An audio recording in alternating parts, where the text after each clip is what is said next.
It's July 21st, 2012, Lagos, Nigeria.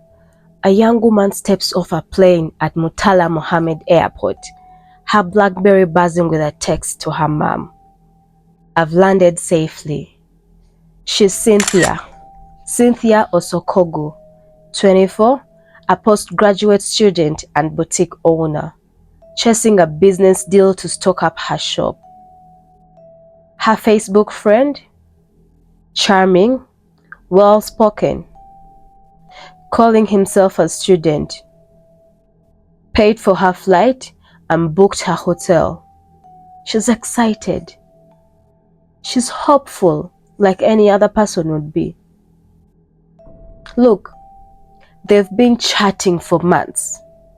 He knows her dreams, her favorite Nollywood films, her favorite color, her favorite meal, even her love for Tyra Banks. She thinks she knows him, but within 24 hours, she's in room C1, Cosmilla Hotel, hands chained behind her back, mouth taped shut, strangled. Her friend wasn't a friend. He was a predator, and Cynthia walked into his trap. This is a story of Nigeria's first social media murder, a case that changed how a nation saw the internet. What would you do for a dream opportunity? Would you trust a stranger behind a screen?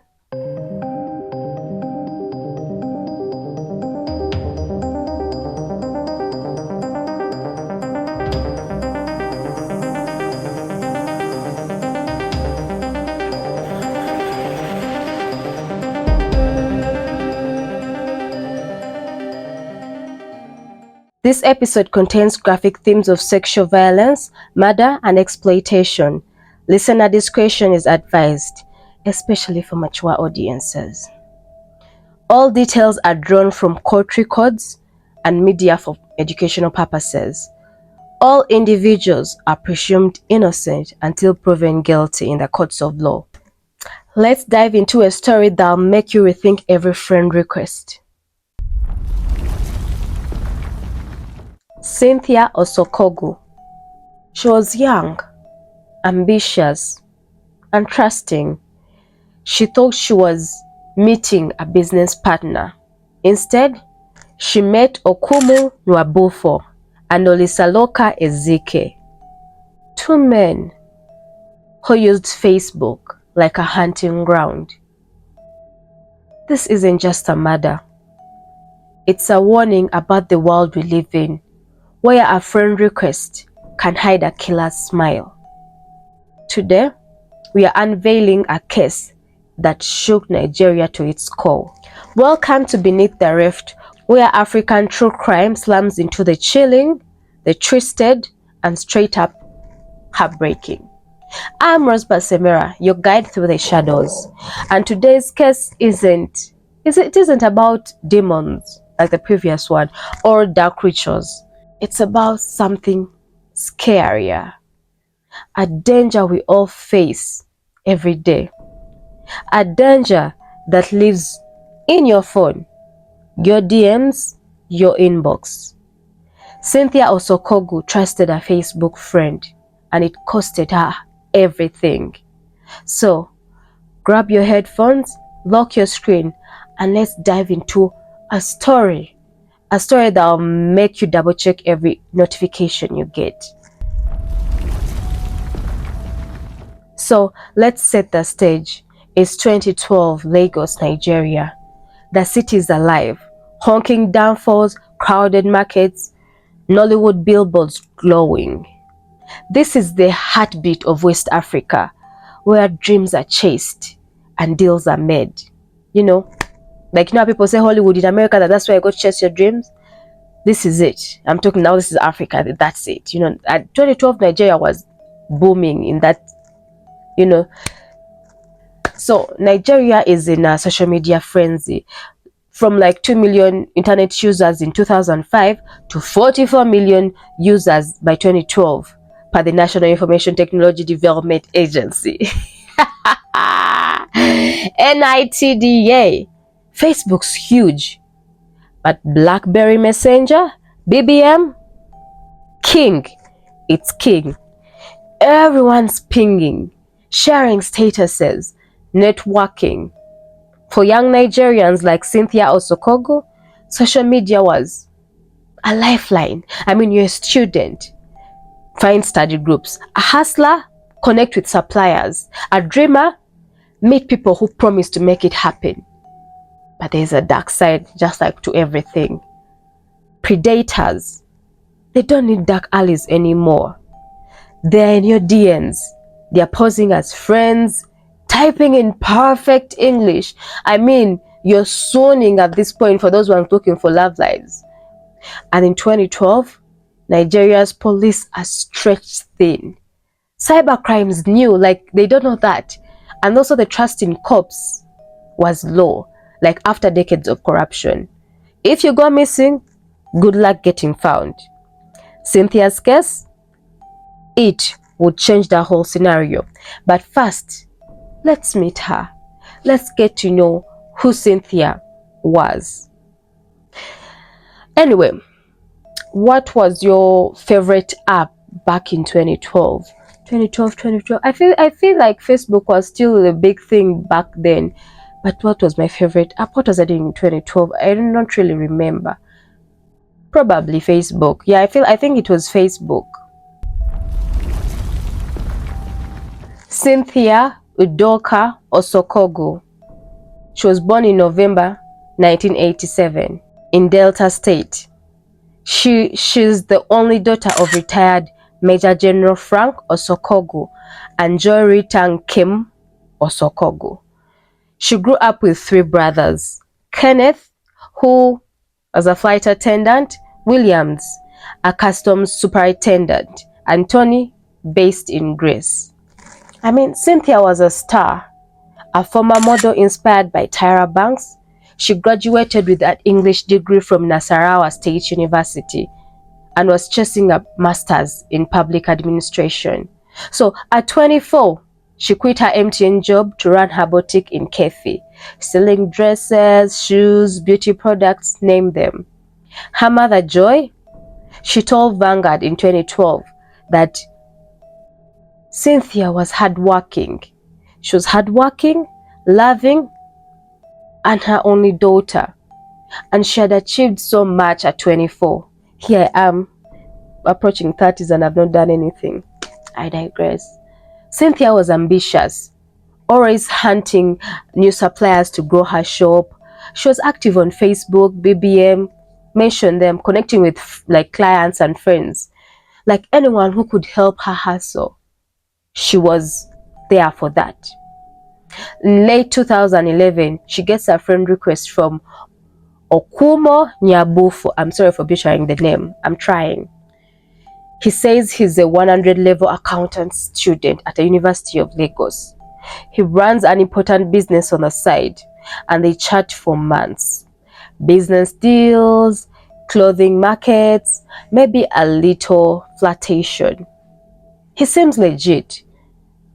A friend, quoted in Punch 2012, said Cynthia trusted him. She'd show us his messages, all polite, talking about her boutique. But Okumo wasn't alone. He was with his cousin, Oliseloka Ezike. They were on it together. They were in on it together. They'd done this before. It wasn't the first time. They used to target women. They target women online, promising deals but delivering nightmares. Cynthia thought she was building her future. She didn't know she was being hunted. You can't know you're the victim, or someone has you, watched. What would you do for a dream deal? So July 21st, 2012, Cynthia boards an Arik Air flight from Abuja to Lagos, and Okumo paid for her ticket, booked her into room C1, Cosmilla Hotel in Festac Town. a budget spot in a quiet estate. She texts her mom, "I've landed safely." Okumo meets her at the airport, playing a gentleman, right?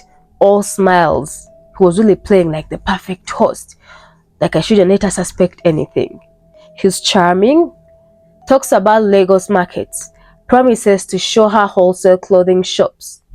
Well, she checks into the hotel. And friends back home know, like, Kosha told her mom and friends, like, she's going for a quick business trip, so she's going to go back home quickly. That night, Okumo and his cousin visit her room. They bring Ribena. If you know Ribena, it was super popular back then, different flavors. It was her favorite drink. She doesn't know it's spiked with rohypnol, a sedative 10 times stronger than Valium.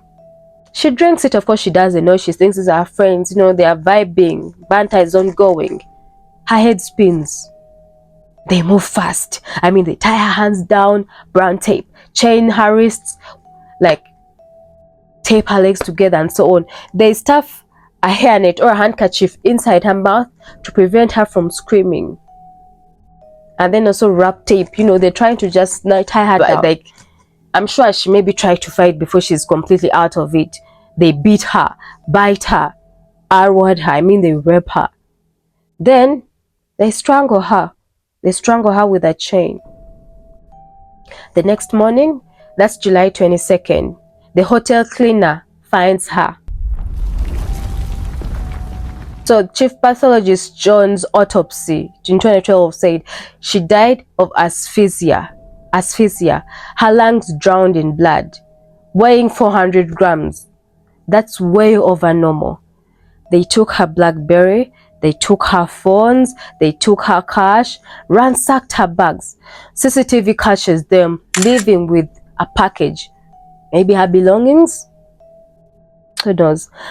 So imagine being Cynthia, trusting someone for months, only to realize too late, that they are not who you thought they were.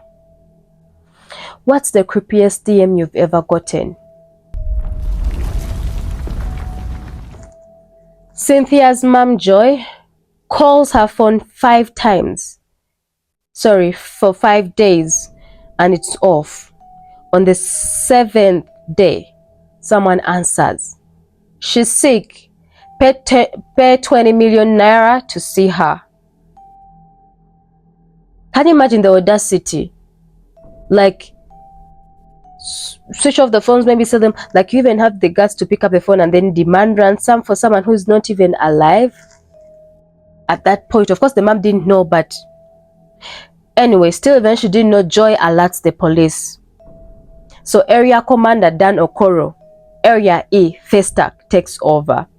They trace the call to Festac and then find Cynthia's body in a morgue, identified via the hotel records. CCTV shows Okumo and his cousin living room C1 carrying her stuff. So Okoro raids Okumo's apartment. Then her SIM cards, BlackBerry phones and ID are hidden in a drawer. Okumo confesses on video in 2012. He said, "I knew what I did. Everything's over." And also his cousin admits to drugging her, but denies the rape, claiming they used a sexual toy. Pooh! What? It's still the same thing. Either rape her with your own or with a toy, like, still. But that was found out to be a lie because of the autopsy. So the other two other arrests were made of Orji Osita, a pharmacist who sold rohypnol without a prescription, and also Ezike, who is the Oliseloka's brother. He was caught with Cynthia's phones. Okoro, quoted in the cable, said they spent the night with her body, then walked out like nothing happened. Can you imagine kill someone and you stay there with her dead body, and then you walked out like nothing happened? Then other women came forward saying Okumo drugged and raped them, but let them live.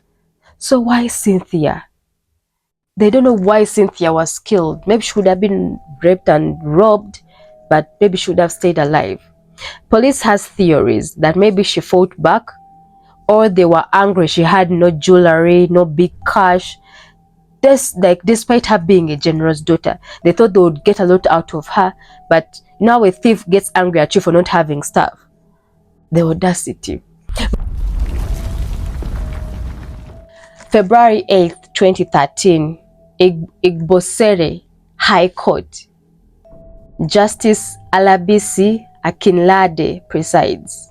The prosecution's loaded 10 witnesses, 17 exhibits, CCTV footage, phone records, confessional videos, name it. So, listen to this. Okumo claims, now he starts claiming that Cynthia was his girlfriend and they were planning marriage. Lies. His chats show months of calculated grooming. The hotel manager testifies that they booked the room, acted normal, left with her bags.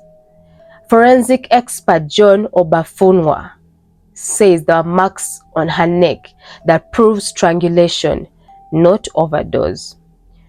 But the other two that were caught, that's Oji, the pharmacist, and Nonso, are acquitted because the evidence was too thin. But Okumo and his cousin, they are guilty on 4 counts: conspiracy, murder, rape, and stealing. So, come March 23rd, 27, Akinlade's 4-hour verdict says, in their attempt to steal her property, they stole her life. No remorse. Death by hanging.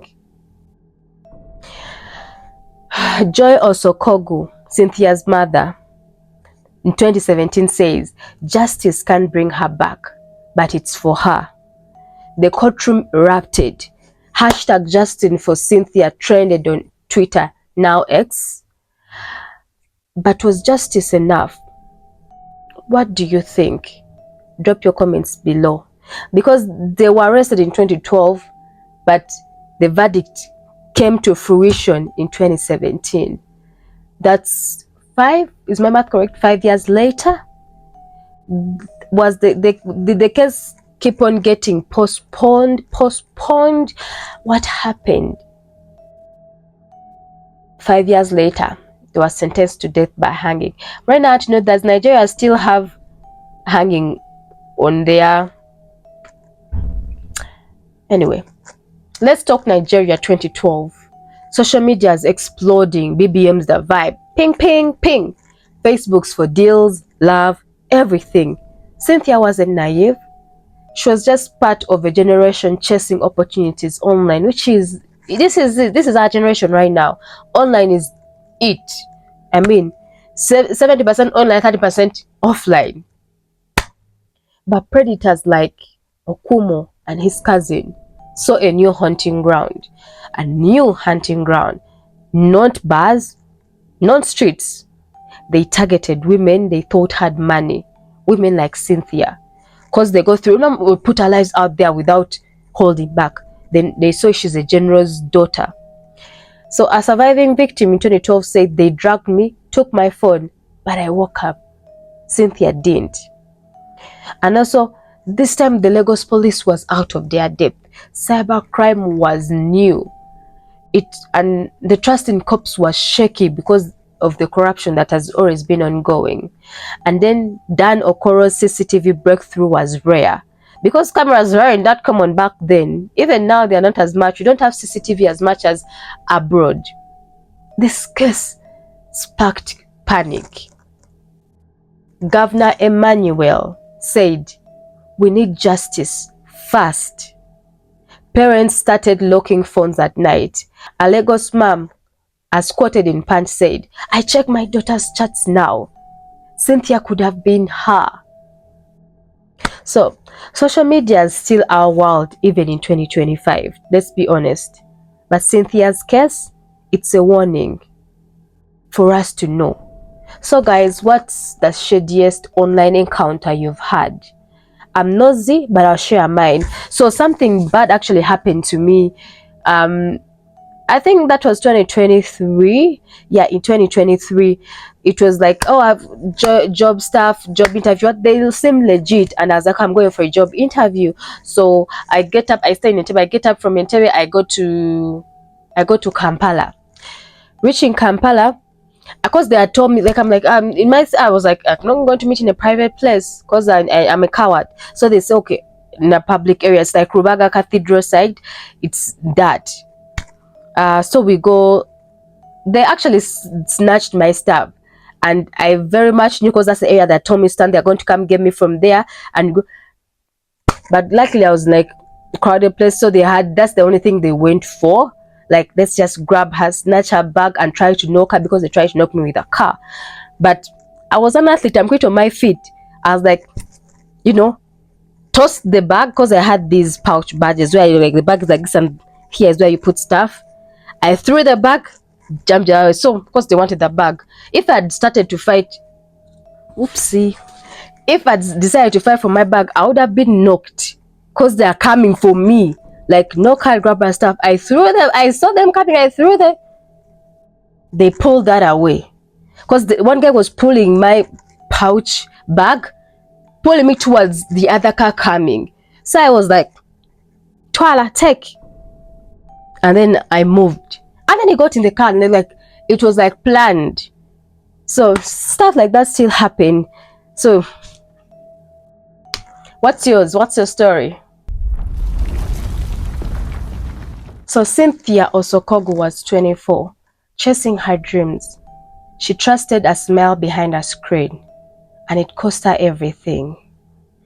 But her death changed Nigeria. The hashtag Justice for Cynthia trended for weeks. Lagos, they formed a cybercrime task force. Parents warned their kids, don't trust strangers online. But it wasn't just Cynthia. The other women, like, survived Okumo's traps, but their stories faded. Why her? Was it her fight, her lack of cash, or just bad luck? Joy Osokogu, her mother, said, she was my star. I called for days, but they lied. She wasn't sick. Guys, think about your last DM. Can you spot a predator, or could you spot a predator? Well, Cynthia thought she could.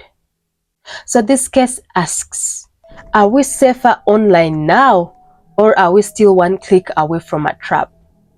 What's your take? Psychosis, greed, or something else? I bet this time it was greed. Like, they want easy money. They target women who they think have money. And you know, women are emotional creatures. Like, you be nice. I'm not going to be rude to someone who's nice to me. Like, women are easily, you know, you be nice to someone, they'll be like, oh, they're sweet soul. Women are sweet souls naturally. Most, not all. But then the predators take advantage of that. So if you're listening and thinking, I'd never fall for that, remember this. Every victim feels safe until they are not. Cynthia's last text, which was, I've landed safely, it was true until it wasn't. Evil doesn't always look like a monster. Sometimes it's a friend request, a polite message, a plane ticket. This is Beneath the Rift.